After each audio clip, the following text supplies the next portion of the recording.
In today's video, I'm going to teach you how to create a bookmark in the Audible app on your iPhone. By the end, you'll be able to mark any moment in an audiobook so you can return to it instantly without hunting around. Start by opening the Audible app on your iPhone. This takes you to the home experience, but for this task, you'll want to head straight to your collection. Look for the library option along the bottom of the screen and tap it. Your library is where all your Audible content lives, and it's the quickest way to jump into something you already own. Inside your library, tap Audiobooks. This filter makes sure you're only seeing your audiobook titles and not other content types. If you have a large library, this view keeps things tidy and easier to scroll through.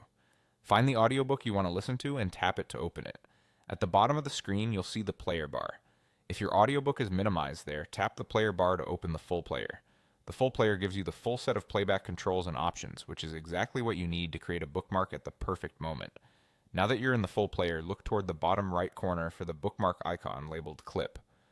Go ahead and tap that. The moment you tap Clip, Audible automatically saves a bookmark at your current position in the audiobook.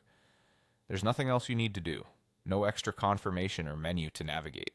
It simply captures that exact timestamp so you can jump back to it later with precision. Think of this bookmark as a digital sticky note. It's perfect for saving a powerful quote, an important section you want to revisit, or a spot where you plan to pause and return later.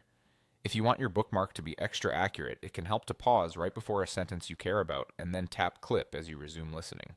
You'll usually see a quick visual confirmation in the player letting you know the bookmark was saved so you can keep listening without breaking your flow.